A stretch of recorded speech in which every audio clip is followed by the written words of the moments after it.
மார்கால் தூர் வாங்கப்படாதனால சென்னை யார் சொன்னா? அதே போலதான் யார் சொன்னா? சென்னை நீங்க திருநெல்வேலியில இருக்கிறாலும் சென்னையில் தூர்வார். இன்னைக்கு 6 சென்டிமீட்டர் மழை பெஞ்சிருக்கு.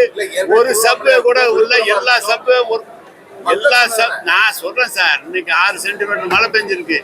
ஒரு சப்வே கூட நிறுத்தல, எல்லா சப்வேவும் போயிட்டு இருக்கு. போக்குவரத்து நான் சொல்றேங்கல்ல, போக்குவரத்து போயிட்டு இருக்கு. எந்த இடத்துலையும் தண்ணி நிக்கல. இது ஒன்றும் பாதிப்பே கிடையாது. சென்னையில முதலமைச்சர் கேரளாவில் இருந்தாலும் கூப்பிட்டு ஆய்வு பண்ணிட்டு இருக்கிறாரு. ஒன்றும் இல்லை சார், மழை நீங்க எல்லாம் சின்ன எல்லாம் எல்லா குளமுமே நுக்கல சார். மழை வந்தா எல்லாம் தாங்க, எவ்வளவு தூரம் வந்தாலும் மழை வந்தா தேவை. மழை தோட்ட தொழிலாளர்கள் எல்லாருமே வந்திருந்தாங்களா இன்னைக்கு சார்? கிட்டத்தட்ட 500 குடும்பத்துக்கு மேல இன்னும் இருப்பதா அங்க சொல்றாங்க. இல்ல இல்ல, நீங்க வந்து அந்த பேர் வச்சு தலைவே சொல்றாங்க. ஏங்க நான் மொத்தம் முதலமைச்சர் பெரிய அதிகாரிகளை வச்சு ஆய்வு செஞ்சு அவங்களுக்கு 17 வகையான உதவிகள் செய்வதற்கு அறிக்கையை கொடுத்து அவங்ககிட்ட கொடுத்துட்டோம். இடம் வேணும்னு கேட்டால் பட்டா கொடுக்குறோம், கட்டிடம் வேணும்னு கேட்டால் கட்டி கொடுக்குறோம், கட்டடத்தை கொடுக்குறோம், புதுசாக கட்டியை கொடுக்குறோம். அவங்க மகளிர் உதவித்தொகை அந்த உரிமை தொகை கேட்டாங்க, எலிஜிபிள் இருந்தால் அதையும் கொடுக்குறோம். எல்லா விஷயம் தொழில் தொடங்க கடன் கொடுக்குறோம்லாம் எல்லாமே தலைவர் சொல்லியிருக்காங்க. அது சொல்லிட்டு வந்தோம். அவங்களும் சாட்டிஸ்ஃபைடு. இன்றைக்கே கூட 14 பேருக்கு வீடு கொடுத்துருக்குறோம். மற்றவங்க கேட்டாங்க, எங்களுக்கு ஒரே மாதிரி கம்யூனிட்டி மாதிரி ஒரே இடத்துல வேணும்னு கேட்டாங்க. அதையும் முதலமைச்சர் வீடு கட்டும் திட்டத்தில் கட்டி கொடுக்குறோன்னு சொல்லியிருக்கோம், பட்டா கொடுக்குறோன்னு சொல்லியிருக்கோம். அவங்க லோன் கேட்டால் லோன் பண்ணி கொடுக்குறோன்னு சொல்லியிருக்கோம்.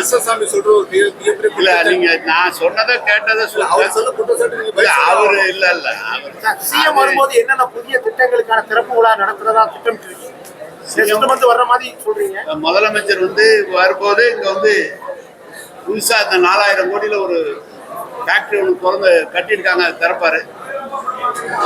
மருத்துவமனை இது வந்து மருத்துவமனை கட்டடம், பொது கட்டடம் 80 கோடி கட்டிட்டு திறப்பாங்க. தாமிரபரணி இணைப்பு நதிநீர் இணைப்பு திறக்கிறாங்க. மற்றபடி இன்னைக்கு எல்லாம் புறவழிச்சாலை புறவழிச்சாலை அடிக்கல் நாட்டுறாங்க. இன்னும் புதிய திட்டங்களுக்கு அடிக்கல் நாட்டுறாங்க. முடிஞ்சிருக்கிற பணியில, முடிய போற பணியில எல்லா பணிகளையும் திறந்து வைக்க போறாங்க. நலத்திட்ட உதவிகள் பட்டா கொடுக்கறது, நலத்திட்ட உதவிகள் கொடுக்க போறாங்க. திறந்து வைத்த 1.5 ஆண்டு அமலுக்கு வரலையா? ஸ்மார்ட் சிட்டி திட்டத்துல 2023 மேல திறந்து வைத்தாங்க. ஹோல்சேல் மார்க்கெட் கோர்ட்ல இருக்கு. கேளுங்க, பழைய ஆளுங்க எங்களுக்கு வேணும்னு கேக்குறாங்க. ஏலம் விடுறது சொல்லியிருக்கான். ஏலம் விட்டதுல குறைஞ்ச தொகை அதிகமா சொன்னோம்னா ஏலம் எடுக்க வரல. இந்த தடவை குறைச்சி கொடுத்து ஏலம் விட சொல்லியிருக்கான். ஏலம் விட்டு எடுத்து அதெல்லாம் குப்பையெல்லாம் கிடங்கெல்லாம் மாற்ற மாட்டோம் சார். நீங்க என்ன அவ்வளவு பெரிய கட்டிடம் கட்டிட்டு குப்பை கிடங்கெல்லாம் எப்படி சார்? சார் நான் சொல்றேங்கல்ல, இந்த கடையில விடுறதுல, பஸ் ஸ்டாண்டு கடைகள் விடுறதுல ஏற்கனவே இருந்தவங்க எங்களுக்கு வேணும்னு கேட்கறாங்க. அதுக்கு சட்டத்துல இடம் இல்லை எங்களுக்கு கொடுக்குறது. ஏற்கனவே வந்து புதுசா வந்து கேட்கும்போது தொகை அதிகமா வருதுன்றாங்க. அதை குறைச்சி வச்சு கொடுக்க சொல்லி ஏலம் விட சொல்லி இப்பதான் இன்னைக்கு எல்லா ரெவியூ மீட்டிங்ல பூராச்சு ஏலம் விட சொல்லி அனுமதியே வாங்கப்படலன்னு நீதிமன்றத்தில் சொல்றாங்க. எதுக்காக பஸ் ஸ்டாண்டுக்கான புதிய பஸ் ஸ்டாண்டுக்கான வந்து பொதுப்பணித்துறையோ அல்லது மாநகராட்சி செலவோ இல்ல மாசு கட்டுப்பாடு எந்த அனுமதி வாங்கப்படலன்னு நீதிமன்றத்தை வழக்கு தொடர்ந்துட்டு இருக்காங்க.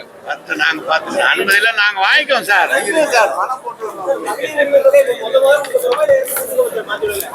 அதெல்லாம் இல்ல, ஏற்கனவே கொடுத்துருக்கான்.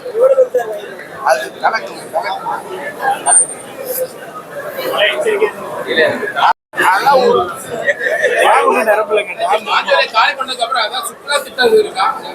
ஒண்ணும் இல்ல. நீ நம்மள வாய கிட்ட